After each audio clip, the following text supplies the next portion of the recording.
కేటీఆర్ గద్వాల సభలో మాట్లాడుతున్న తీరు చూస్తే కనీసం వాళ్ళకి సిగ్గనిపించలేని పరిస్థితి. అది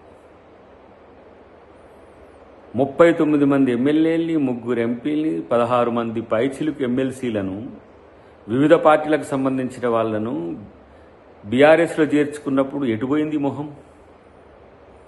మాట్లాడితే దమ్ముంటే రాజీనామా చేయించు, మగతనం ఉంటే రాజీనామా చేయించు అంటున్న కేటీఆర్, మరి ఆ రోజు మీకు మగతనం దమ్ము లేకుండానా ఇంతమంది జాయిన్ చేసుకున్న రోజు?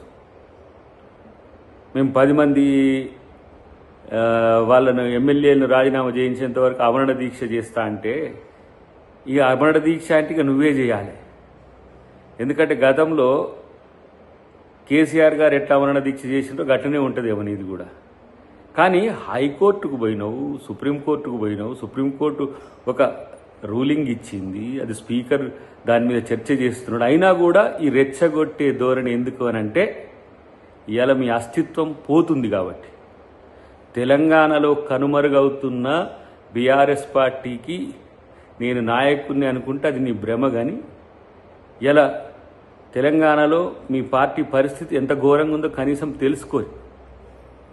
మాట్లాడితే ఈరోజు మీ మాటలన్నీ కూడా తెలంగాణ ప్రజలను రెచ్చగొట్టే విధంగా ఉన్నది తప్పితే, ప్రతిపక్షంగా మీ నాయన ఫెయిల్యూర్ అయినరు, ఇలా బీఆర్ఎస్ పార్టీ నాయకుడిగా నువ్వు ఫెయిల్యూర్ అవుతున్నావు. ఇంకొక వైపు హరీష్ రావు పార్టీ నుంచి వెళ్ళగొట్టిన తర్వాత కవిత చేసిన ప్రశ్నల మీకు దగ్గర సమాధానమే లేదు. కానీ తొడగొట్టి మగతనం గురించి మాట్లాడితే ఇలా మగాడు కాబట్టి రేవంత్ రెడ్డి గారు ఇలా మిమ్మల్ని ఓడగొట్టి ఫామ్ హౌస్లో ఒకరిని, బజార్లలో ఒకరిని, ఇలా పార్టీలే లేకుండా మీకు మీరే దిక్కులేని వాళ్ళైన పరిస్థితి మీకు ఆలోచించుకుంటే మంచిది. కాబట్టి ఇలా మీరు శుద్ధపూస మాటలు మాట్లాడితే, ఇంకేదో మేమేదో నీతిమంతులం అనే మాట మాట్లాడితే తెలంగాణ సమాజం మిమ్మల్ని పట్టించుకోరనే అంశం మీకు తెలిస్తే మంచిది.